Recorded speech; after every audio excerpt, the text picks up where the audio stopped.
Hi guys! Welcome back to my channel, and for today's video, nandito tayo ngayon sa Diversity. Dito yan sa Tokyo. So eto, nandito tayo sa likod ng isang gigantic Gundam na robot. Ayan. So papasok tayo sa loob. First time natin, so titingnan natin anong meron sa loob. So tara, let's go! Guys, as of now, nasa 12.7 degrees ngayon dito sa Tokyo, Japan. So napakalamig. Nakalimutan ko yung gloves ko dun sa sasakyan. So mamaya yung next nating stopover, susuotan natin siya kasi sobrang lamig. Ayan o, Diversity, Tokyo. So Tokyo, here we go. Let's go.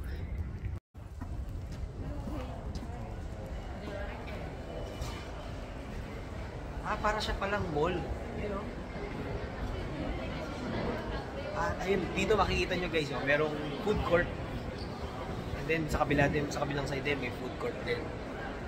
Kumpara sa labas, yung temperature dito sa loob, medyo ano siya, mas controlled.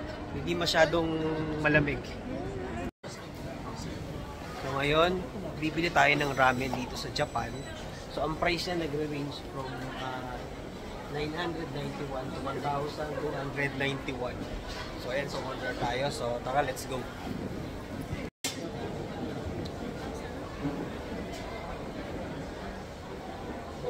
Try natin yun. So tara, let's go. Meron pa dito mas maganda to. Sultadonia. Medyo pricey nga lang siya kumpara din sa kabila. Ito naman is deep noodles. Deep noodles. So, ang hirap mamili kung anong pipiliin natin. Kasi lahat mukhang masarap, tsaka mukhang very authentic Japanese. Kasi nandito nga tayo sa Tokyo, Japan. So, tara! So, umorder kami ng ramen. Ang price is 3,107. So, in Philippine money, magkano kupitin natin? Nandito tayo ngayon sa may parang, di ba doon yung food court? Dito naman yung part ng mga store, mga shop. So, ang problem natin ngayon is, unlike doon nagpunta tayo ng Dubai, halos 90% ng mga nakausap natin, Pinoy. So, wala kang problema sa pag-English, tsaka magsalita ng language nila. Dito ang problema.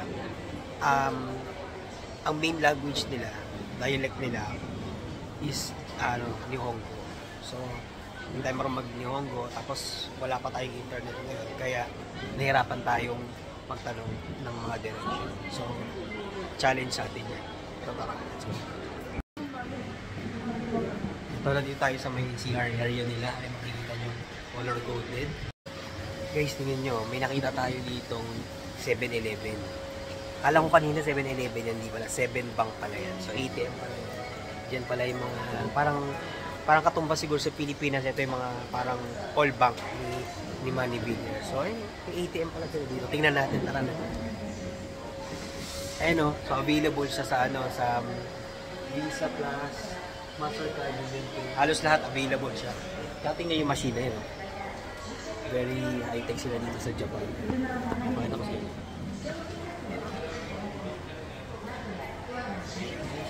Ang daming dito sa Japan, ang daming kakaiba na hindi mo makikita na common sa Pilipinas. So, tara, explore pa natin.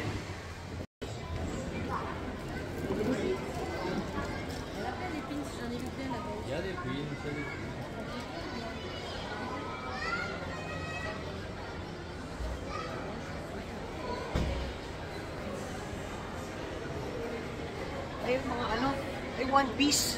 Ayun, may One Piece. Ayun o, may One Piece. Panood niya sa Netflix eh. So itong Diversity pala, akala ko nung una, it's a theme park. No? Parang Star City ganyan. Hindi pala, mall pala to. Ayun, tingnan nyo ang taas nyo. Parang mall pala siya na meron lang parang Gundam na structure doon sa harapan. Yung parang sa Pasig yung Victor na pinatawag nila. Very similar tayo. KitKat ba yan? Hindi tayo sa, yan, sa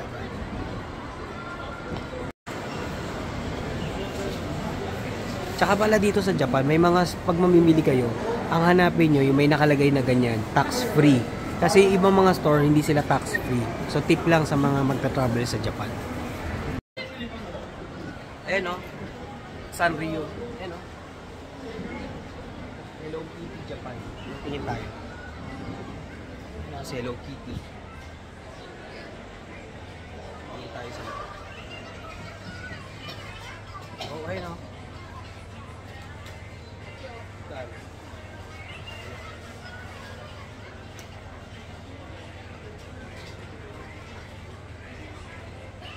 Hello Kitty. Stuffed toy. Tapos ito, Kiromi, mga ano yun. Paborito ng anak ko eh. Doon sila meron sila mga keychain. Tapos meron yung cross stitch. Cross stitch ayun no. 2,970. Ayun, makakuha ano pa mga ano dyan giveaway.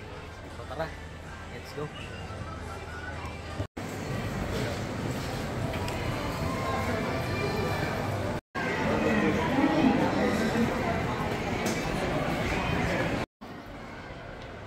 Tara, withdraw tayo. Let's go.